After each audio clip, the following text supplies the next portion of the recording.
రాష్ట్ర వ్యాప్తంగా తీవ్ర సంచలనం సృష్టించిన కాకినాడ పంచాయతీరాజ్ ఏఈ నూకరాజు కుటుంబ సామూహిక ఆత్మహత్యల కేసు ఊహించని మలుపు తిరిగింది.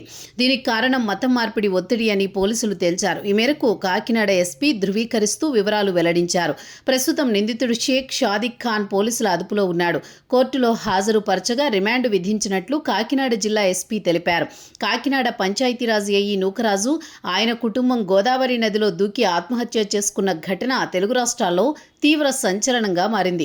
అయితే ఈ కుటుంబం చావుకు కారణమైన rifle shooting coach Sheikh Sadiq Khan గత కొద్ది రోజులుగా పరారీలో ఉండగా పోలీసులు ప్రత్యేక బృందాలుగా ఏర్పడి ఢిల్లీలో అరెస్ట్ చేశారు.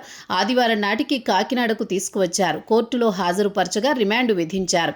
కాకినాడ ఎస్పీ చెప్పిన వివరాల ప్రకారం ఏఈ నూకరాజు కుమార్తె సౌజన్యతో సాదిక్ ఖాన్కు పరిచయం ఏర్పడింది. అప్పటి నుంచి ఆమెకు సంబంధించిన వ్యక్తిగత సమాచారం, ప్రైవేటు ఫోటోలను ఆసరాగా చేసుకుని బెదిరింపులకు దిగినట్టు తెలుస్తోంది. ఆ తర్వాత తమ మతంలోకి మారాలని ఒత్తిడి తెచ్చినట్లు సౌజన్య రాసిన సూసైడ్ నోట్ ఆధారంగా విషయం వెల్లడైనట్లు పోలీసులు ధృవీకరించారు. ఆ మనస్తాపం, మానసిక వేధింపులు తట్టుకోలేక కుటుంబం అంతా అర్ధరాత్రి వేళ గోదావరి నదిలో దూకి దారుణానికి ఒడిగట్టారు. మరోవైపు సాదిక్ ఖాన్ సౌజన్య భర్త జగదీశ్వర్ రెడ్డికి విషమిచ్చి చంపేసినట్లు కూడా ఆరోపణలున్నాయి. నూకరాజుతో పాటు ఆయన కుమార్తె సౌజన్య సూసైడ్ నోట్లో ఈ విషయం వెల్లడైనట్లు తెలుస్తోంది. కాగా ఈ ఘటనపై కాకినాడ జిల్లా ఎస్పీ బిందు మాధవ్ విలేకరుల సమావేశంలో మాట్లాడారు. సాదిక్ ఖాన్ వేధింపులతోనే కుటుంబం ఆత్మహత్య చేసుకుందని తెలిపారు.